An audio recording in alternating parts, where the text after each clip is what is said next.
welcome also from me to everybody here, and thank you to John and Jackie and the team for inviting me back. Usually when I do these day-longs, I go places and I feel like I know almost everyone there, and now I feel like I'm looking out to a group of new faces, which is also lovely. So. And on that note, who feels that they're a beginner in meditation? Very much kind of starting. 1, 2, 3, 4. Okay. Later on today, in the walking period before lunch, I will have a group in this little room next door. For if you feel you're a beginner and you want to ask specifically about the nuts and bolts of meditation practice, I'm really happy to go into that. But that's not actually the main theme of the day, meditation. And did anyone come specifically wanting to learn how to meditate? Good. We will touch on that, and I'll be guiding the stuff. But that's, as I said, not the theme. Did the theme get advertised? Or? Yep. Yeah. Okay. So the theme is about desire for today, and as I said, I will talk about meditation kind of alongside that, and we'll be doing that.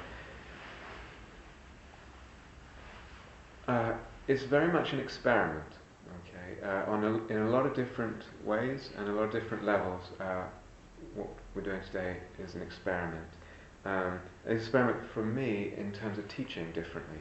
There's sort of habitual ways of teaching. I want to do it quite differently, in a number of ways quite different stages, partly as an experiment. But nothing that I'm talking about, most of what I'm talking about today is not at all advanced, so don't feel like if you're relatively new that I'm talking about something advanced. I'm not, but it will be different probably, and probably different if you've been involved in the Dharma and Buddhism and that kind of thing, probably a little bit different angles and approaches and range of what we're talking about than you might be used to. So not more advanced, just different, and that's part of the experiment. And as I also want to communicate in a different way today,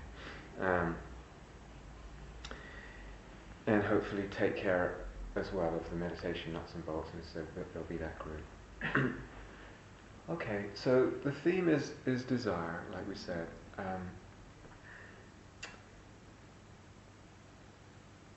If you've read or listen to teachings or spiritual teachings, whether they're from Buddhism or some other spiritual tradition, and you may have come across this notion of enlightenment, the sort of where it's all going, where it's moving towards, the end of the path, or moving towards that.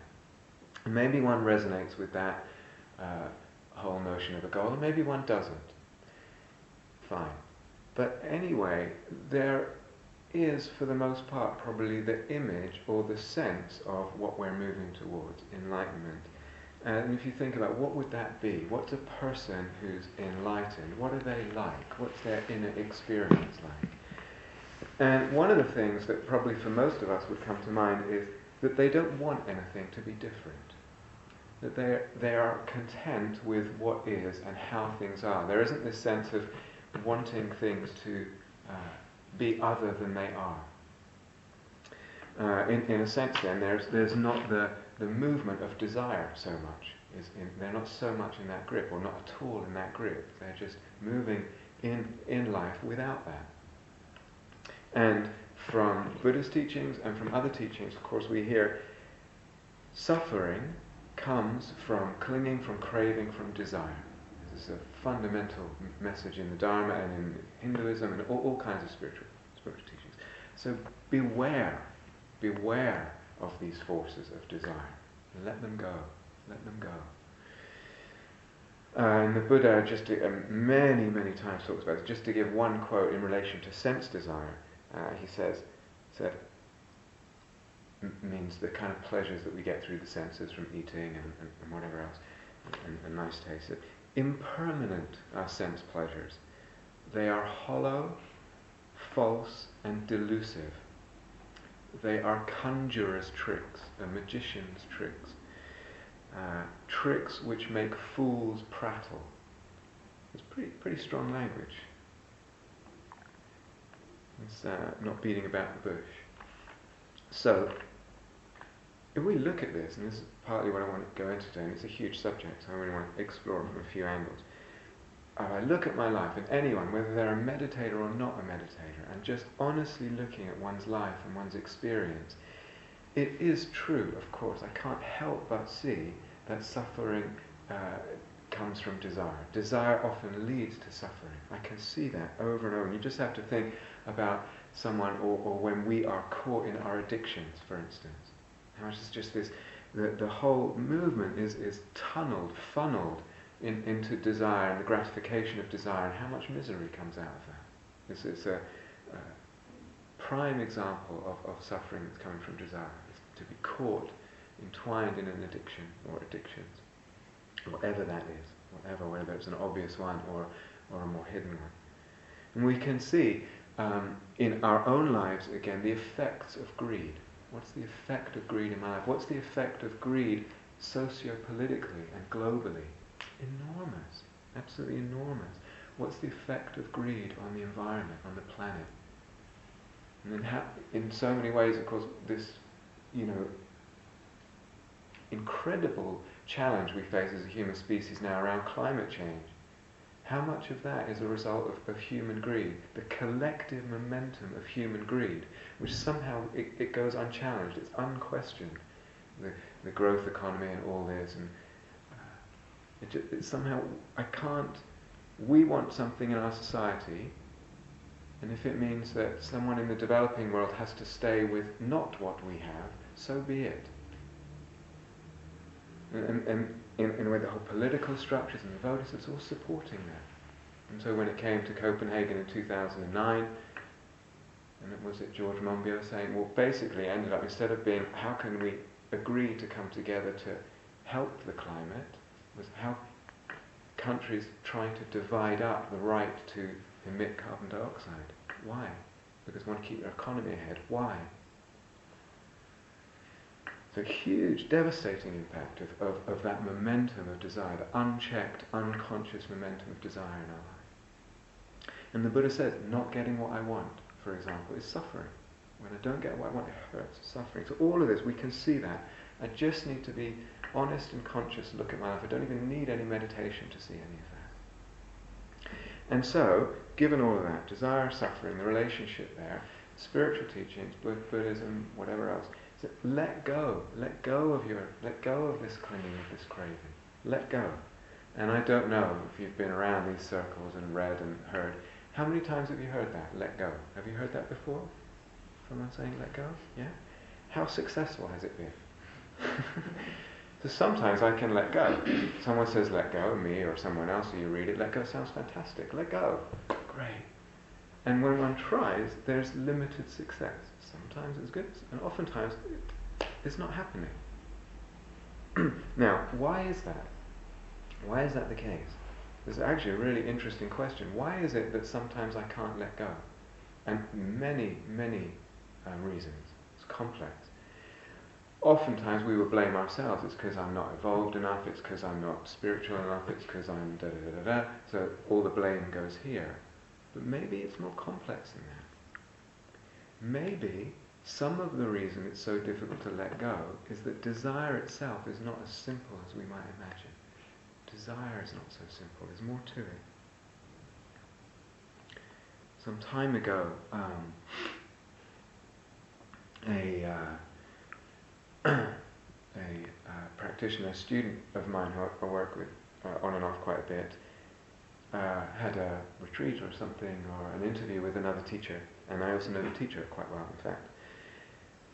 And this student was reporting her experience, and reporting actually her what would you say, spiritual longing for God. She came from a Christian background, was exploring attitude. And the teacher said to her, she reported to me, the teacher said to her, longing for God is just another craving like all others. It's just another kind of craving. It will bring suffering because it's craving, because it's desire. It will bring you suffering. And it's an attempt to escape what is. I'm not okay with what the experience is, so I go into some idea of God. And let go of that. Now, this is interesting to me because I know this student quite well, and I know the teacher quite well. And I actually wonder whether it's the other way around. And in this case, some people, and maybe the teacher, are actually afraid to desire. There's a fear of desiring, and particularly a fear of desiring deeply. And in our culture, it's a very unsupported realm, the realm of deep desires, or to desire for deep things, the longing for deep things, and there's fear of that. So we can talk in, again, spiritual, religious, or whatever circles about non-clinging and all that, but it may be that there's the fear of desire, and even in the talking of non-clinging, a lot of other smaller desires are actually left unchecked. So we let go of something like the longing for God, if you relate to that or not, but one doesn't look into this or that desire for comfort, for convenience, for security, etc. How much fear comes from desire is complex. One can dismiss desire at one level, and actually it goes completely unchecked at another level. So I have a question for everyone, and from all this is questioning for me, and this is part of the experiment, so I'm talking as much to myself as I am to you today. Is it your personal experience, your honest personal experience, is it, as they say, empirically proven for yourself through experience that desire brings suffering? Is that your experience? Is it so simple as that? I think there are different desires. Yeah, very good. We're going to get into that. Yeah, okay. So that's good. So it's already rich. Yeah. Is it always true? There are different desires, different movements. Maybe there's more than just different desires as well. Could it also be that sometimes the absence of desire, the non-acknowledgement of desires, and the non-nourishing of desire actually brings suffering? Could that be true? Or is that true sometimes?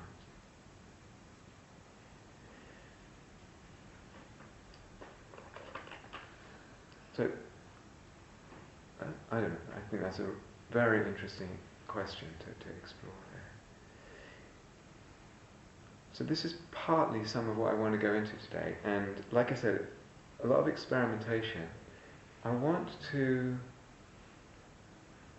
come at desire from different angles today, and principally three. There are many that we could, but principally three. And so, in a way, three parts to the day, but they're not linear. It's not like one leads to two, leads to three. There'll be actually three different directions. Rather than me being the teacher and having conclusions to share with you, saying this is how it is, which I might often do as a teacher, or one might often do as a teacher. Rather today, I would seek to open things up and to open an investigation for us all. In a way to take a lid off something. And rather than me just saying it's like this, I want to open something. Openings rather than conclusions. Probably today I would say that whether you've been around these kind of circles just a little bit or a lot, I would say that some part of what we're gonna go into today should, what should we say, rock the boat a little bit. It should stretch things and challenge and really make you want to reconsider wherever you're at, however you're thinking of things, something in one of these three approaches, or maybe more than one. And if it hasn't, I haven't communicated well enough. I haven't got it across. So what we're really going into is something involving open-mindedness and an openness of questioning. So actually, what I want to start with is a kind of guided meditation to take it in one direction. So if you've been sitting and you just want to stretch for 30 seconds and move the body to get comfortable, just sitting for about half an hour now.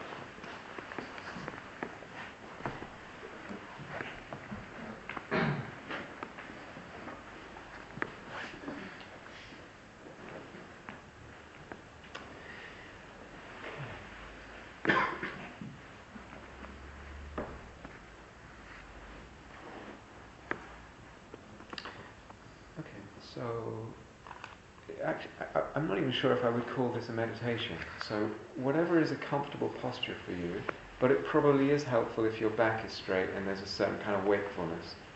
It's good to be awake for this. But you could have your eyes open, or your eyes closed, or moving between open and closed. Really, whatever helps you to connect with what we're doing. It's more a kind of process of inquiry. So whatever works for you, really, and feel free to even adjust your posture or whatever. And then let's start just by connecting with the body a little bit and relaxing. So finding your way into a posture that's comfortable, and then perhaps beginning by feeling into your face and just noticing how the face feels. And particularly noticing if there's any tension, any holding anywhere in the face.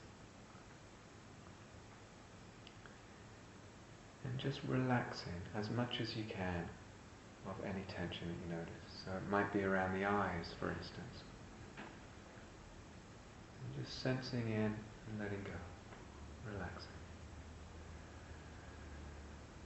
Or perhaps around the mouth or the jaw. Just feeling and relaxing.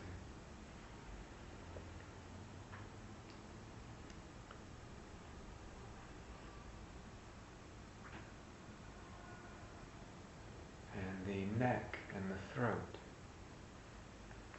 Just tuning in and releasing just as much as possible. So there's not a problem if all the tension doesn't release, not a problem.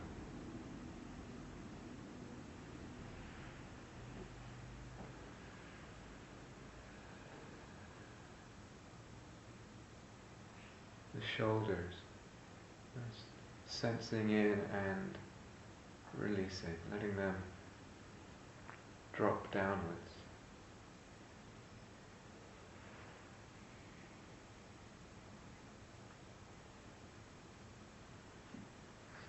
The upper back.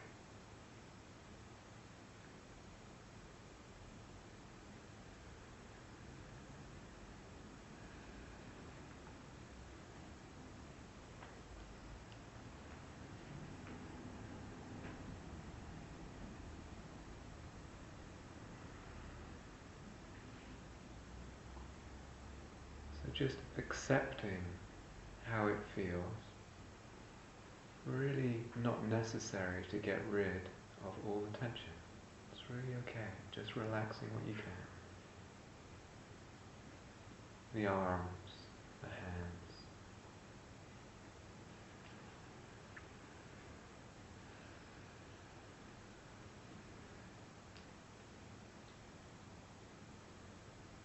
The chest. Just feeling in and releasing.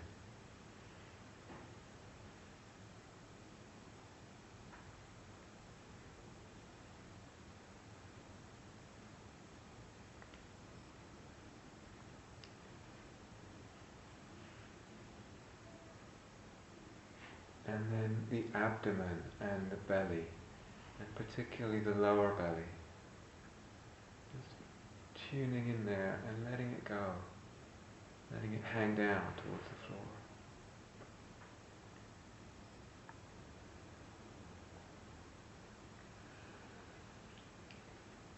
Really just feeling yourself sitting here, perhaps sensing into the sensations of contact of the feet or the legs on the floor. Very simple sensations. How does that feel right now? It's connecting with the bodily experience.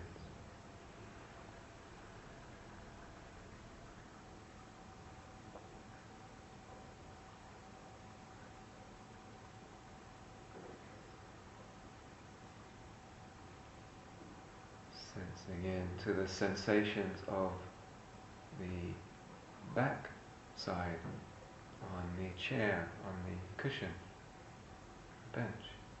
How does that feel? What are those sensations like?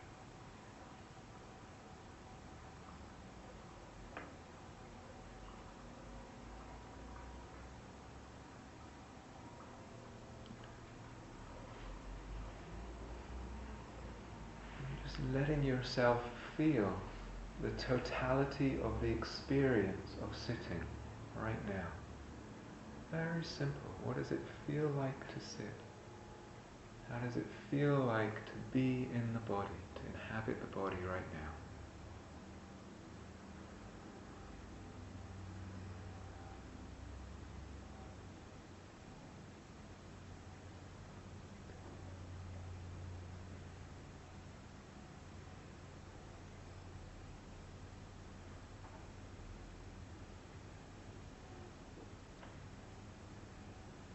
Staying in this sense of connecting with inhabiting the body very simply, a simple experience of life in the body.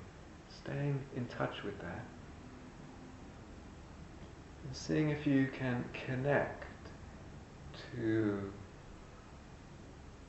a sense of all meditation and all practice and any exercise that we might do, or you might do in your life, in meditation, in inquiry, as a gift, as a kindness to yourself.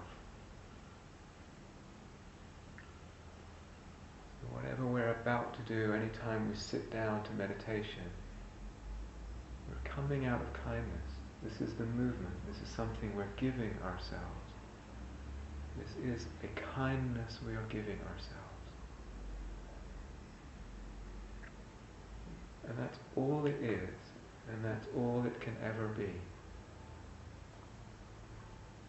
We're taking care of ourselves.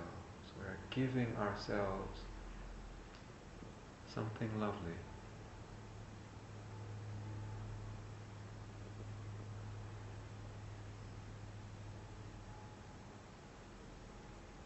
Just connecting with, that's the direction, that's the intention, that's the motivation. That's the sense of what practice is. This kindness, this holding oneself dear.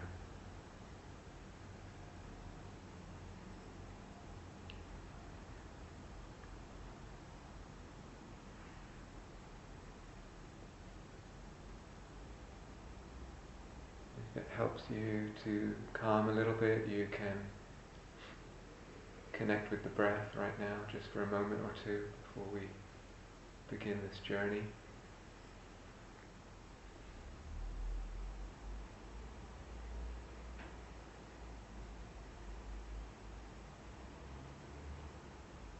So the breath and the being with the breath as kindness, as a kindness, not as any pressure. It's something we're giving the body and the mind.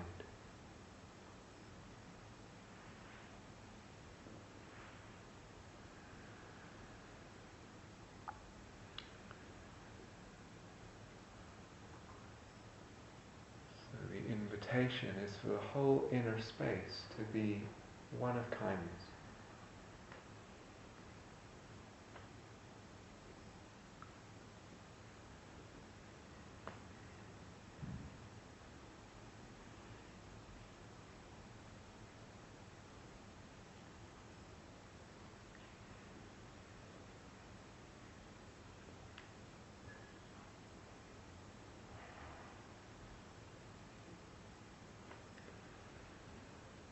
And if in the next half an hour or so you feel like you're losing that sense of kindness, you can always return to it.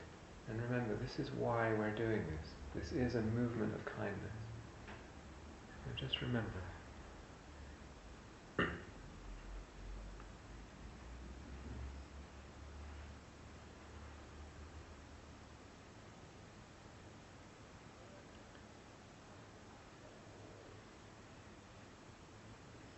Staying connected with the body as much as possible in this invitation, in this direction, this sense of kindness, this intention of kindness.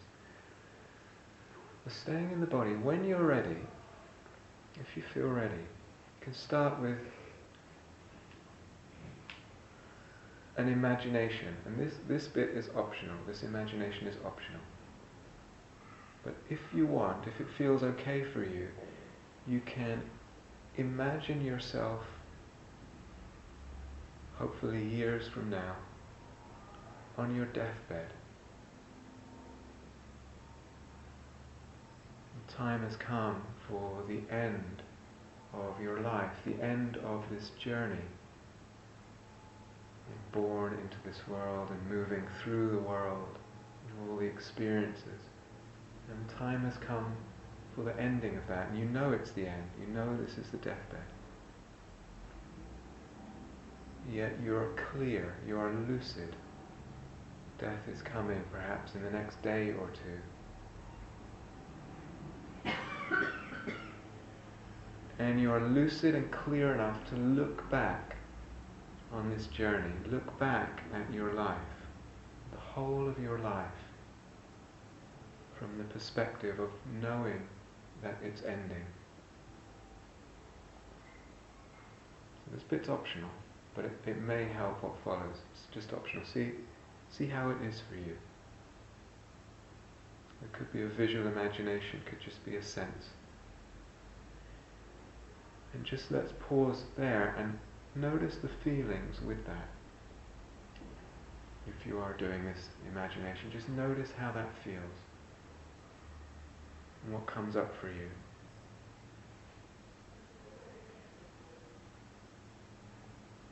Staying in touch with the body, staying in touch with the emotions, just noticing.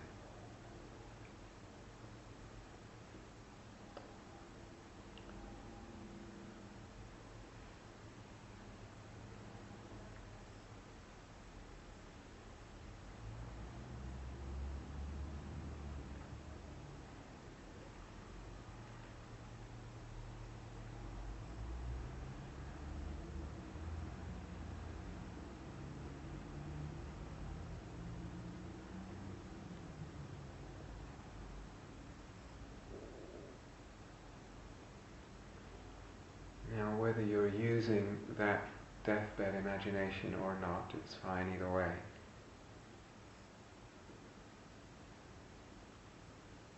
Bringing in the question, and perhaps this is you looking back on your life from the perspective of the end of it. Dropping in the inquiries, the questions. What did you want? What did you want from life? What was it that you were wanting?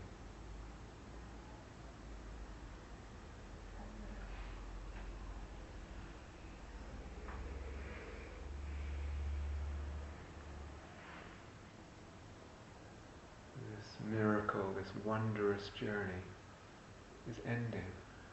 It will end. What do I want from it? What did I want from it?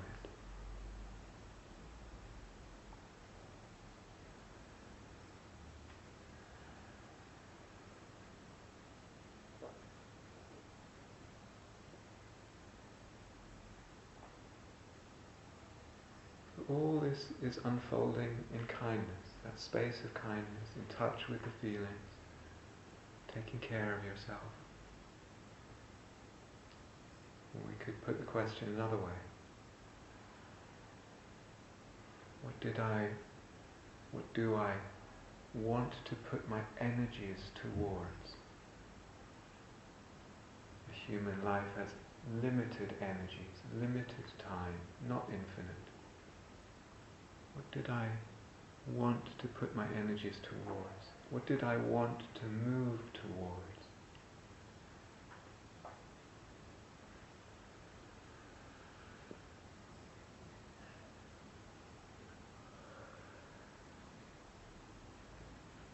So play with this, be creative.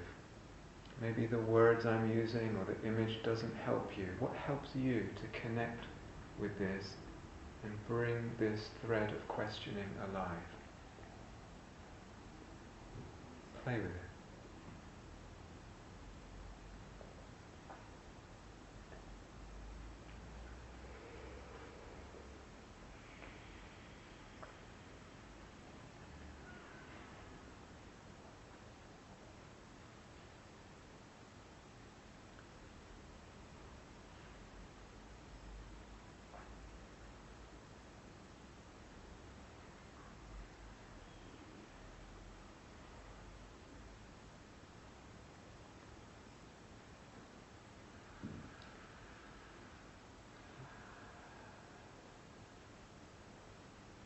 We can flip the question around as well.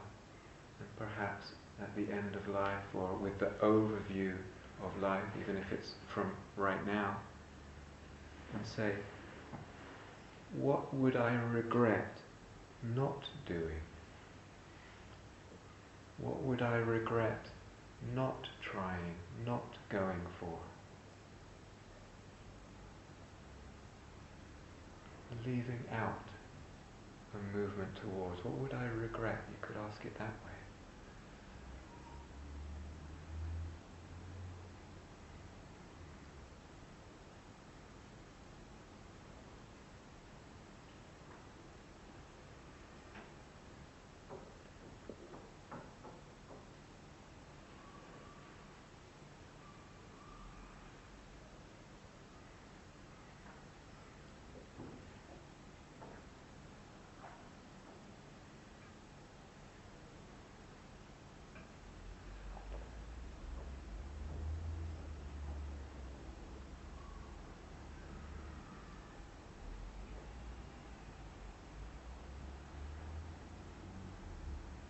So if you can find a way to make this work for you, to bring it alive, not putting the mind under too much pressure, the heart under too much pressure.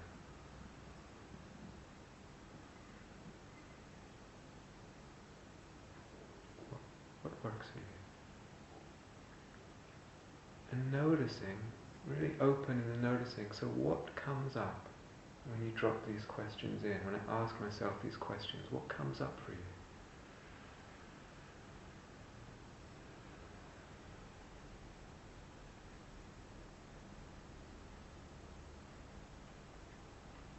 And just noticing, in a way, the totality of the experience. Everything that goes with it. The answers that come, the responses, the reactions, the feelings.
So really noticing everything, just everything, and allowing whatever comes up.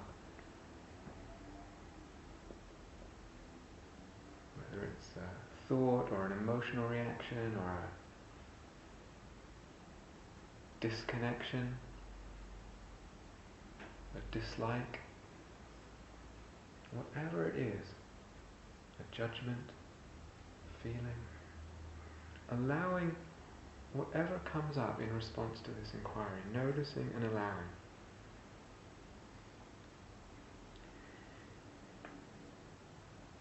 And just checking that there isn't an assumption that there are right and wrong answers here. That there is a right response and a wrong response, a good or a bad, or that one's categorizing one's responses that way, or projecting onto me as the teacher that I'm looking for something in particular, or I have an idea of what might be right or wrong, because that's completely not here, completely not present.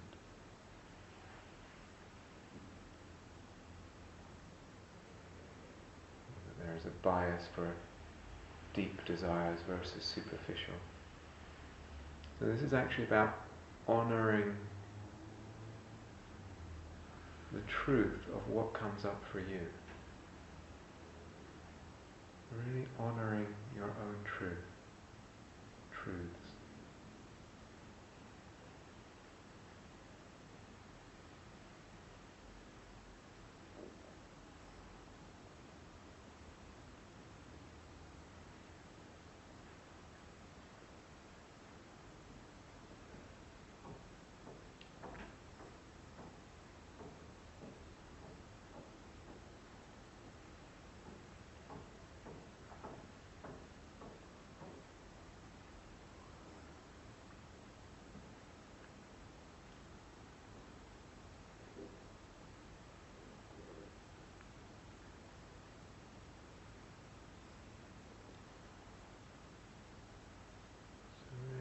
Opening up the field inside to look and look again.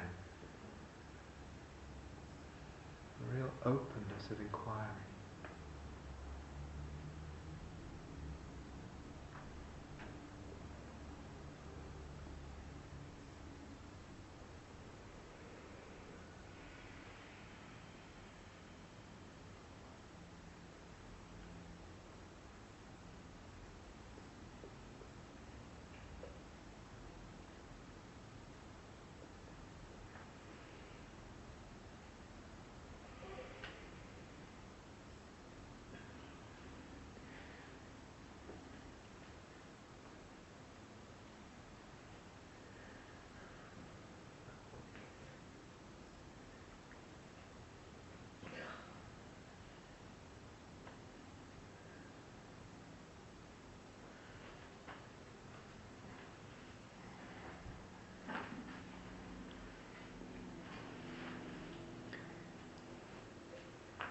If it feels like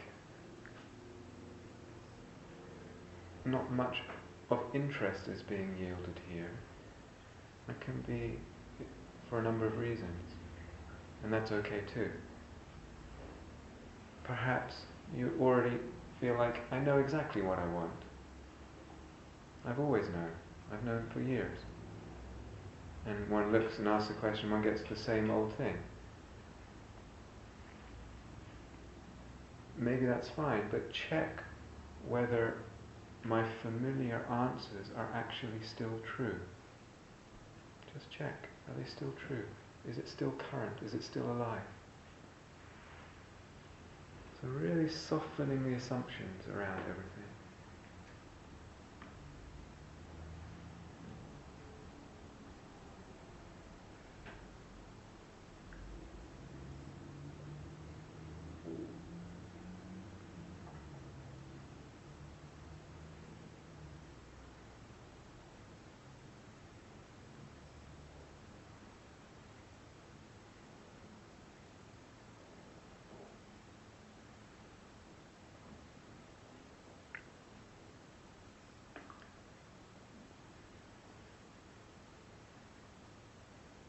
It's okay if you get distracted, just come back. Just come back to this inquiry, this kindness of asking oneself.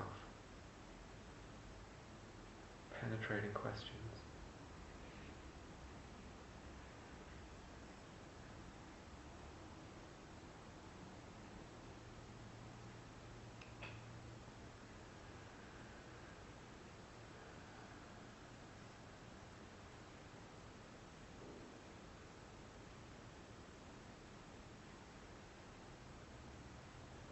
You might have noticed this already, or it might help open it up a little and enrich it a little.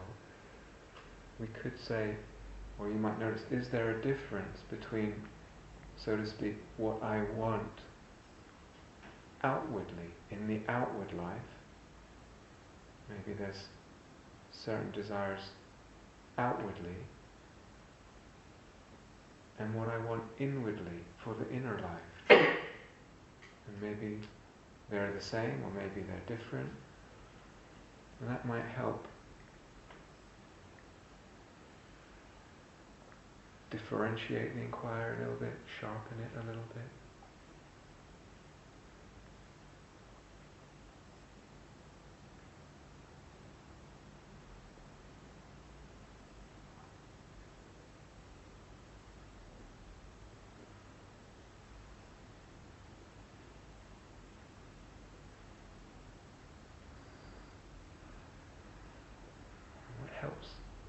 What helps you to connect to this? Bringing the questions alive for yourself, finding ways.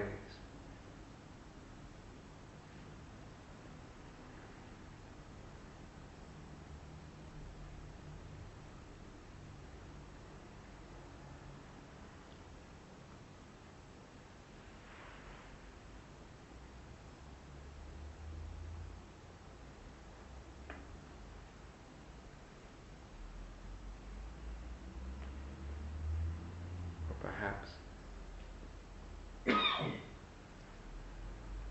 is there a difference between what I want to receive from life, what I wanted to receive from life as an area of desire, and what I wanted to give to life? Are they the same or different? Does that open something else up?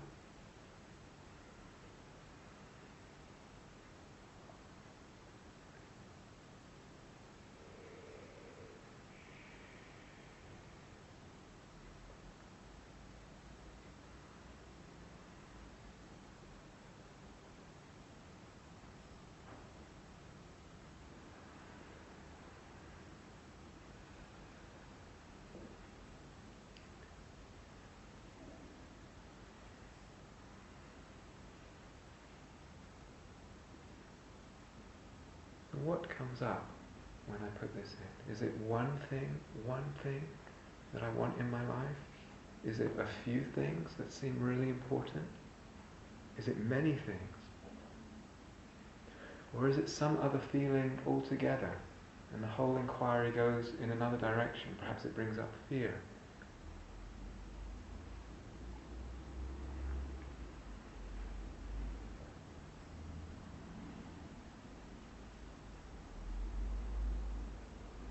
And noticing how you're relating to the whole questions, and the whole experience and the responses right now. How you're relating to the responses, how you're relating to the questions, to the feelings, to the thoughts.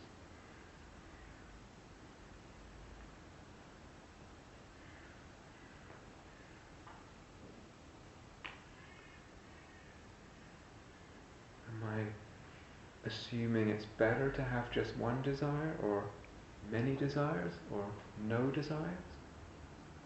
Wants for this life? It's the assumption.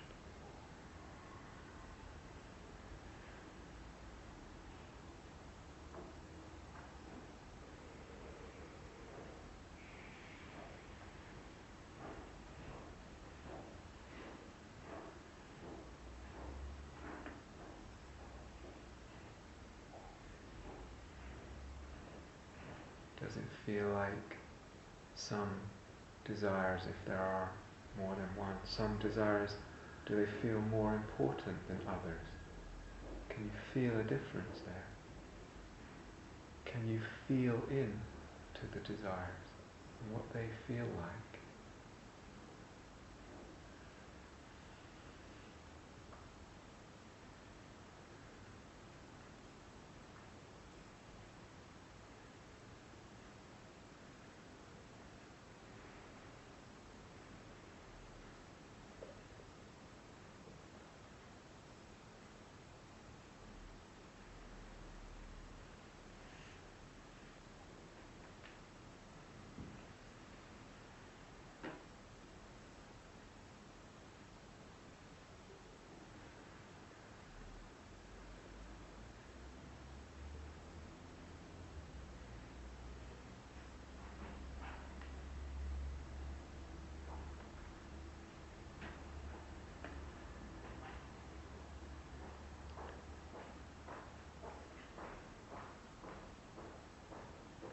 How does the body feel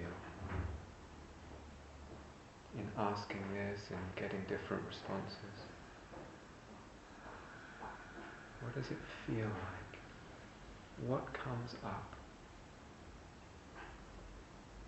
What comes up with this?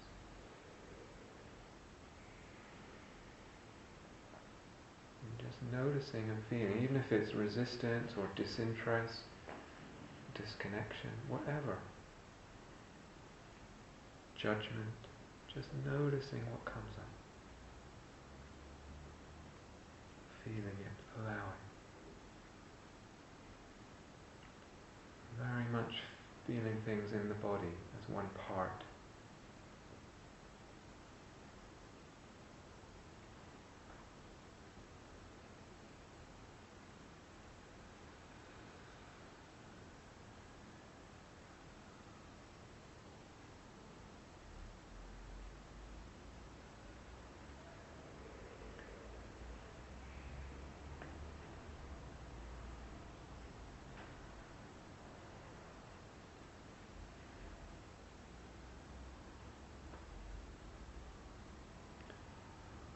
But also really noticing and interested in the thoughts and assumptions that come up of what is good or not good or right or wrong.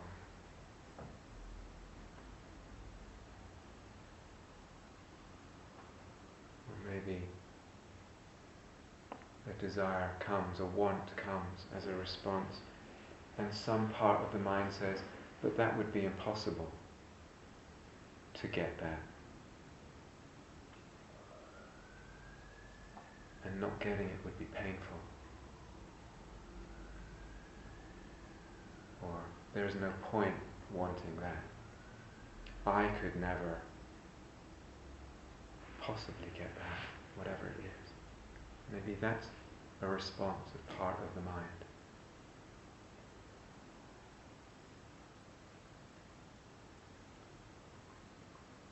Noticing, and how does that feel like? What effect does that have?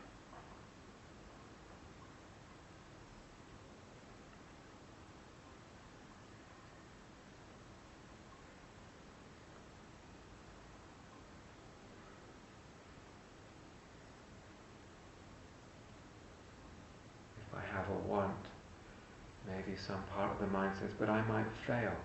I might fail. Is that kicking around? How does that feel? What does that do?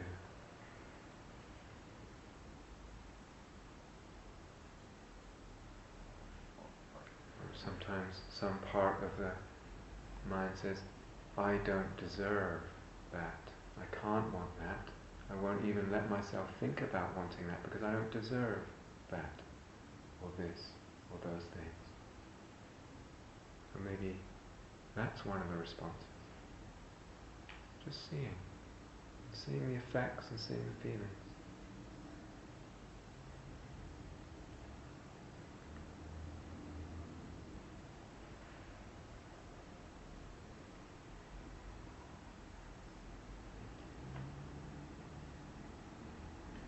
There can be fear of desiring. fear to let myself have this desire to feel it, to open to it, to enter into it.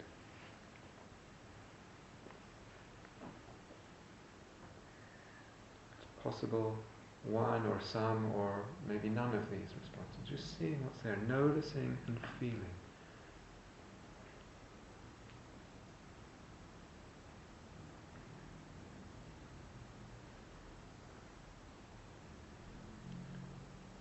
It's possible that joy comes. Joy comes when one asks, when one listens to the responses. Or love even. Or energy. Or peace. These two are possible. Really just noticing and feeling.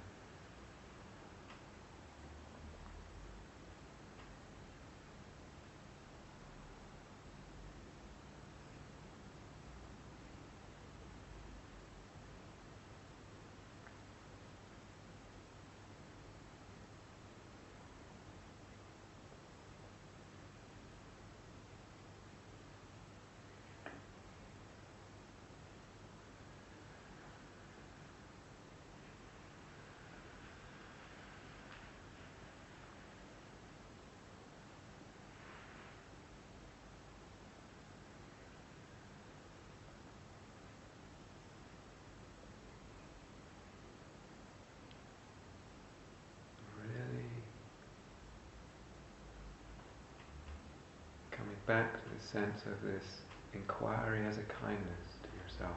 You're losing that.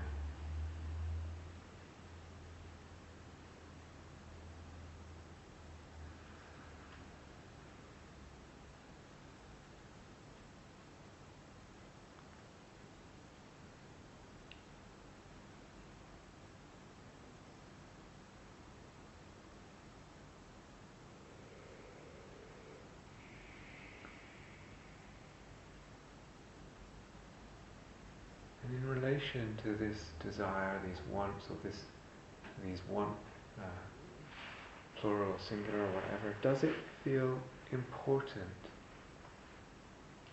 that you reach or get that thing? Does it feel important? Does it matter if the object or the goal of the desire materializes or not?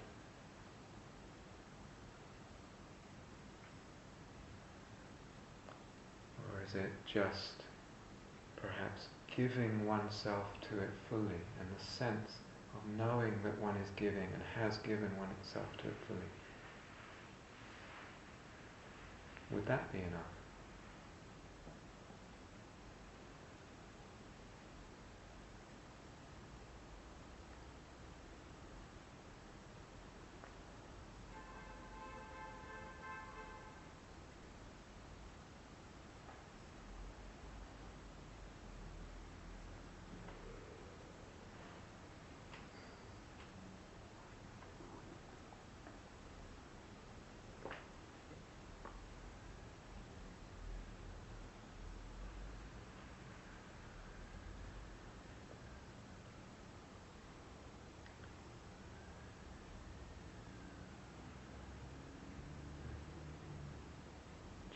Ending this inquiry again with this sense of kindness to oneself. And again, this reminder of the direction of practice, of meditation, of inquiry is simply that kindness, that care.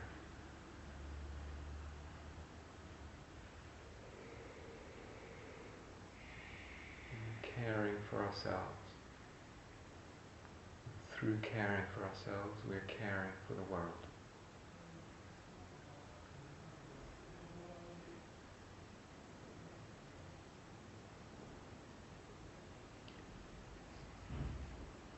Whenever you're ready, opening the eyes if they've been shut.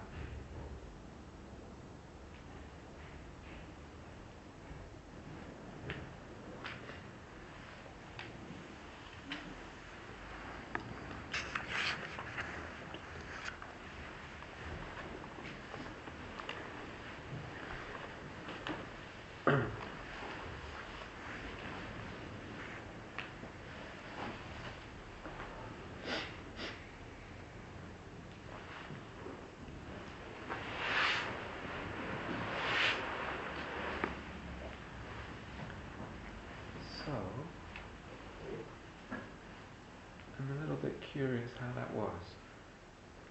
How did you find that?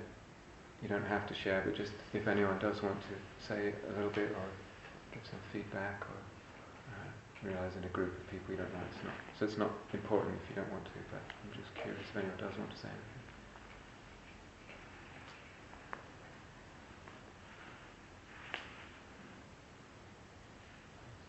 I find it quite difficult. Yeah. Can you say what was difficult or why? Well, I kept judging myself doing it.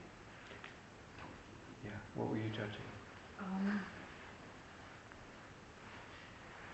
was thinking that I should be doing this a bit better than I was. Okay. In what sense?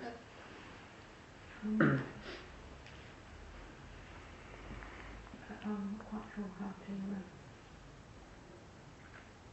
What's that? Discovering more, perhaps. Mm-hmm. Or, Yeah.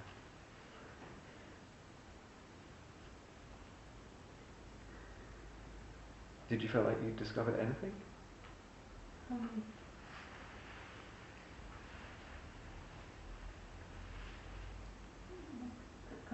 Probably. I'm not quite sure what though. Okay. Would it feel like it might be interesting to do it again at some point? Yeah. Okay. So it might be that one session of those kind of questions doesn't really reveal much, but a few times actually it begins to open up a little bit. And of course one can have complete revolutions of insight, etc., or just a little thing. It's not important. But this sense of feeling like we're not doing meditation or any kind of practice right, it's completely rife in our culture. There's like almost every time one teaches meditation, I would say that most people in the room have that view that I'm doing it wrong, or there's something I'm not quite doing it right, and it's just enormous in the culture. We have to somehow. I'm going to talk about it in a minute, but there's somehow we have to find a different attitude to this whole idea of getting it right and getting it wrong.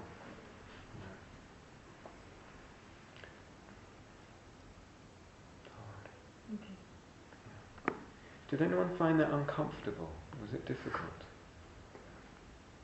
I didn't feel it uncomfortable. I found it conflicted with the basic concept of being in the present. When you're in a kind of desire-free zone, because there's no future and no past, so what's the point of even dealing with the issue? And I did. I kind of looked at it, but that was my. Yeah. So this is. Can everyone hear that? Right? Yeah. This is partly what I want to go into today. So as I was saying, image of where we're heading is this desire-free zone of just being in the moment, no past, no future, being in the present, almost as if that's what practice is about and where it's all supposed to be leading. Partly what I'd like to do today is just question that. Is that really where practice is supposed to be leading? Is it really a realistic idea, or something else?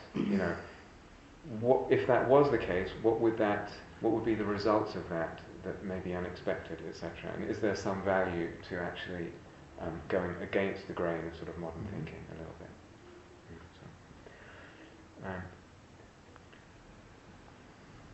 Anything else? Did people find it difficult in different ways, or was it difficult what came up, or? For me, it has brought two things. One, the confirmation of what I want, and maybe because I have asked that question to myself many times in my life. What do I want to do with my life? Yeah. So a confirmation of what I want in life. And another thing is, when I think of that, it can bring two different responses. One of enthusiasm, yes, that's it, a movement towards, and on the other hand also this feeling of feeling daunted for the task, because I know more or less where I am, and I have a vague sense of where I want to be, and the gap Yeah, sure. is so big. Yeah. So sometimes, yes, it's a little bit daunting. And maybe that goes with any desire of anything that's quite extreme or big like that there will be a sense of, it's a risk. It's a real risk to want something that's big. It's easy. Yeah. And that's a little bit where faith comes in as well. Where? Faith comes in. Faith. Yeah. That's a question. It's curious that you mentioned that, because I've been reflecting on faith a lot in the last few weeks and months. Yeah. Because it's the only thing that can keep you going. Yeah, absolutely. And we need, if you have a big desire like what you're talking about, Ramiro, is that then I need a sense of faith. I need a real belief that something is possible for me. That's a whole thing, you know. Remember, St. John of the Cross talked when he talked about the dark night of the soul. The only thing that can keep you going is faith. Faith in that obscurity. Yeah. I'd say in Buddhist teaching, faith is a little bit different in the sense of pigeon steps based on experiencing something that's working, and then that enables you to take the next step and the next step. So it's less a faith in the darkness. That would be in St. John of the Cross. Yeah, it's a big subject. Yeah, it's good. Did anyone find any joy coming out of that? Yeah? Okay, good. Yeah. Did anyone bump into a sense of, a little bit similar to what Ramiro was saying, a sense of that engaging with wants actually brings up a sense of lack, of not having something? No? Yeah. Okay. Did anyone feel overwhelmed in any sense? Okay, I'm just checking. Did anyone run into the inner critic at all? That's what I want to talk a little bit about now. That's huge, and in relation to this, what's your name again?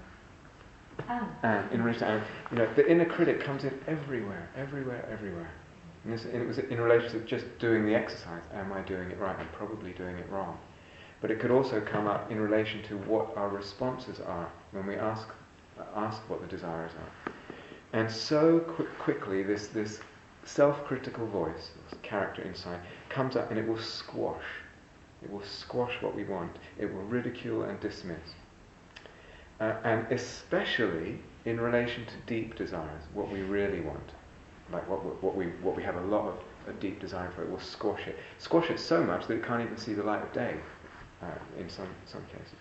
So a little while ago, there was a retreat in the Guy House, and she came in for an interview and was saying, she was leaving saying, I feel this thing coming up that I want to move. She's in her late 50s. I want to move directions and move into serving more, serving people more. I can feel this is what I want. But immediately, I know I won't be able to, because, and then she gave a whole list of reasons of what was wrong with her and how she was not good enough, etc. And for example, because I'm close to people, and how can I serve people if my heart is close to people, etc., etc.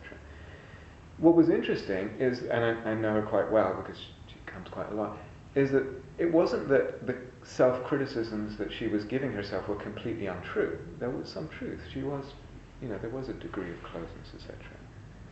But somehow, in this self-criticism and all the reasons, there was no chance for the desire, in this case, to serve. There was no chance that it could grow. It couldn't go. It was like completely stifling a plant. What if somehow I can let the desires grow and see the effects of the growing desire? So somehow, maybe like a little baby plant, one needs to protect it, protect the actual desires, especially if they're deeper. Very quickly, what happens is one goes into thinking, what am I going to do, practically speaking? What this desire to serve, and then how would I do that exactly? And maybe it's actually helpful to separate the what exactly and whether I'm capable of it. Separate that from the actual, if you like, more vague initial impulse of desire to serve. Do you understand? So it doesn't get immediately squashed in the practical and the question of, am I going to be able to succeed at this? Does that make sense? If I get embroiled in that, it's like a bunch of ivy growing around this plant and strangling it. When the desire grows, then maybe it affects and informs the questions of what exactly I will do with it and whether or not I'm capable of it. It's almost like the force of desire itself, when it grows, starts having a really strong impact on how I feel about those questions. Do you understand? No? Am I losing you guys? Hello? Is anyone there? Yeah? I've lost you. Can you repeat that last sentence? Usually, I feel the initial bit of desire, and immediately I go into, am I going to be able to do this? Will I succeed, just as Ramiro said, or not? And what exactly will I do? I want to serve, and then immediately, I could do this, some practical scenario. I get embroiled in those questions, those two questions, and that squashes the whole thing. If I stay more with the energy of the desire, maybe that desire grows, and out of that growing, it starts affecting my very sense of capability. Do you understand? I have more energy in the desire, and I start to feel more capable.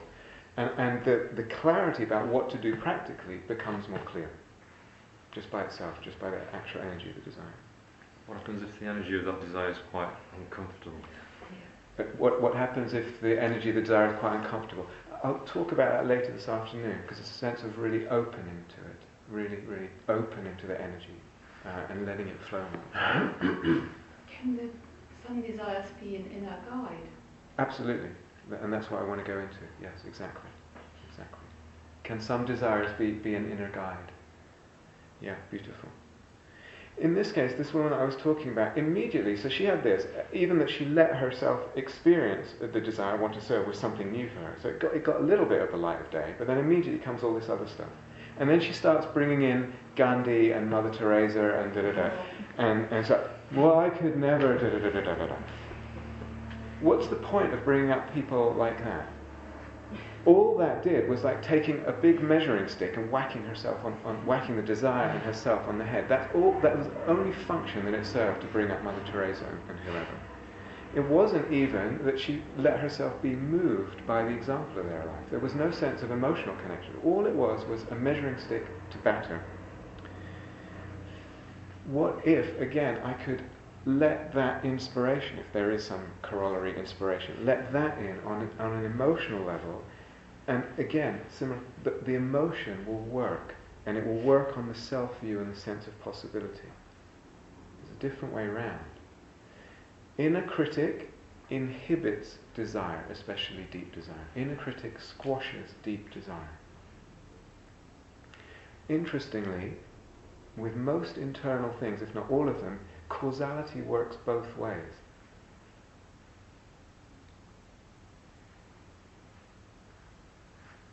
In other words, inner critic squashes desire. Desire growing squashes inner critic. Mysteriously, it works the other way. And this happens, and very much happens in meditation, similar to following on from what Aaron was saying. What happens to, take just one area, my spiritual aspirations or my meditative aspirations of practice, how much, for instance, the fear of failure will constrain what I let myself explore or try for. So common people tell me that. I won't try such and such a thing because I might fail. Well, what does it mean? What would it mean if I fail? What am I taking it to mean or imply about me if I fail? Maybe it's okay if the fear of failure is there, but is it running the show? Because if it runs the show, and if it calls the shots, and if it sets up a roadblock here and a roadblock there, then what? And if it does that for all of us, and so Anne's question was, speaking for almost everyone, if that's the case, and all these roadblocks are set up, then what? Then what happens to us all? And then what happens to the Dharma? What happens to this whole movement? So sometimes we actually shrink back our libido, our eros or whatever, out of this fear of failure, out of this inner critic, etc.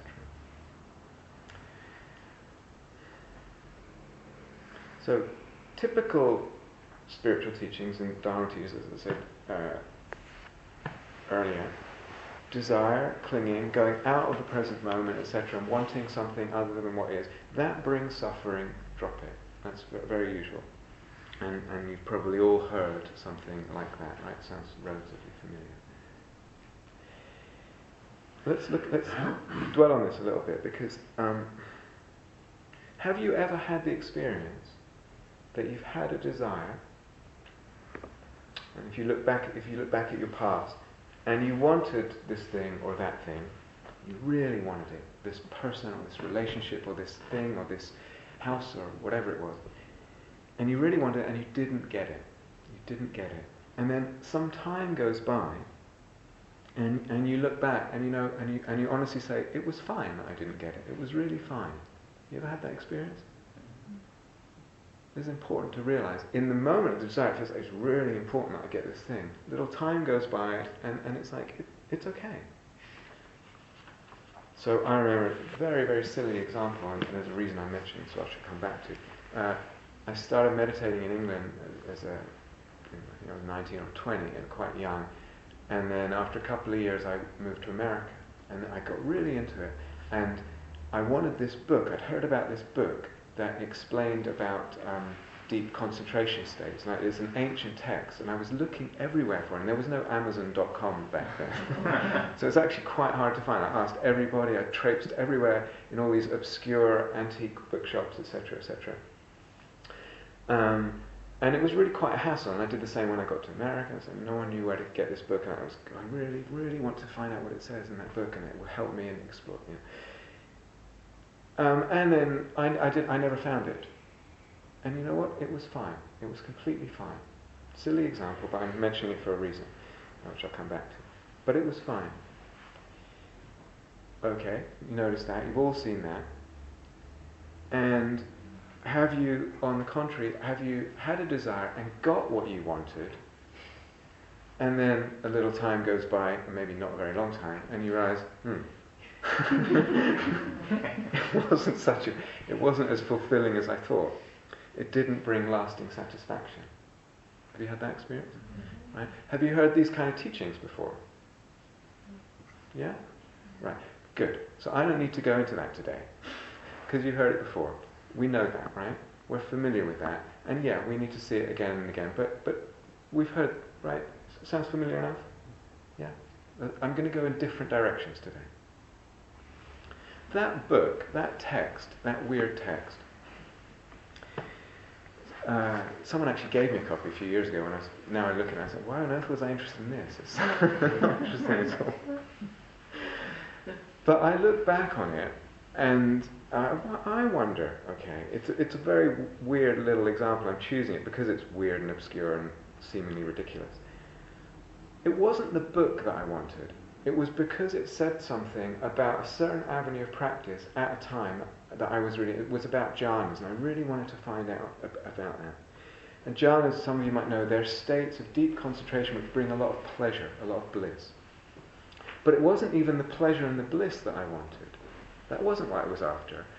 What I was after was the sense of consciousness, of exploring the depths of consciousness. That's what I wanted. I was hungry for that kind of discovery, like a deep sea diver or an outer space explorer wants to explore. That's what I was hungry for. It wasn't the book, it wasn't even the pleasure of the bliss, it was something else. And in this ridiculously dogged way, I kept pursuing, trying to find this book. And what was the fruit of that? Well, it was a hassle, and it was annoying, and all of that. But also, I wonder, and this is a question, everything today is a question, I wonder if that did not bring me a lot of energy, energize the being, if it didn't cultivate and carve out in the being a sense of energy, determination, devotion even, power, energetically, dynamism, growth, soulfulness, depth. If the very sort of clinging to something of what I want and what I want, actually carved out something, a capacity for more beautiful qualities by trying to follow and trying to follow. And conversely, and again it's a question, if I just don't desire and don't desire and don't desire, might it be that something gets disempowered? Might it be that something becomes weak, flaccid, impotent in some way? Especially if I'm not letting myself desire and cling to a desire out of fear of desire, or fear of desiring deep things, let's say love. What happens if I don't let myself really desire love? What happens to me? What happens to my life? What happens to me over years and decades if that's in the driving seat?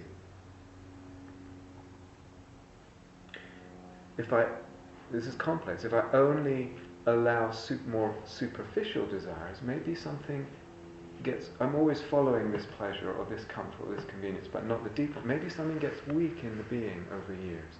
Something gets lost, maybe. So I don't know, what's an answer? Hang on to the deep desires and let go of the superficial ones? We could say, and what's your name? Andrew. Let go of all desires. Let go of all desires. In part 2 today, which I'll get into after lunch, that's actually impossible. Lovely as it sounds as an ideal, a spiritual ideal, it's actually impossible. I cannot. There will remain, if I just have that as a sort of spiritual attitude, there will remain subtle desires that are unseen and ununderstood, and I'm going to go into that a little bit.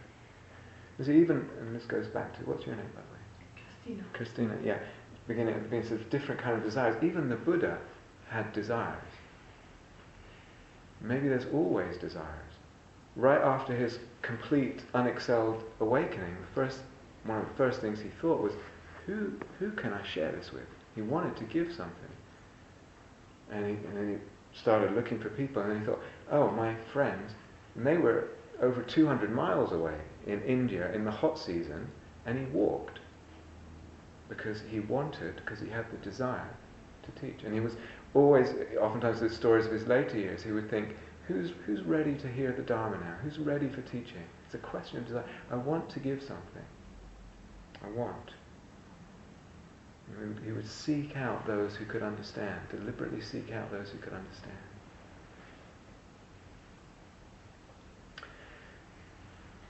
Okay. This is the end of part 1. And as I said, it's leaving things open. So I hope that raises more questions for you, more sense of, this perhaps is quite interesting to explore. It may connect in some ways to the other parts, but really coming from different angles today. You can see there's quite a lot to ponder there, yeah. That meditation didn't get my inner critic out, it got my outer critic out. I was thinking, when is he going to stop talking? Uh-huh. It really annoyed me after. I want to have some peace. Yeah. Interesting. Yeah, sure. Yeah, I mean, it's hard. If you're teaching, some people need you to say something more, some people need you to say something less. You can't please everyone. So. No, I just looking at my desire and I'm thinking, I have no right to criticize this. That's not what I mean. I was so. Yeah. Okay. Good. Did it feel helpful at all? I tried to block it out. No, the whole thing, the exercise.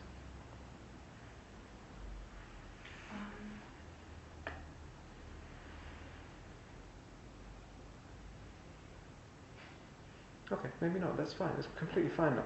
Would you feel? I think the whole thought is interesting. The whole desire. The whole thought. It's very Buddhist. Yeah. So yes, it was interesting. Okay. Do you think, similar to Anna, if it wasn't helpful now, that at some point on your own, without me yakety, that it might prove fruitful to do something similar?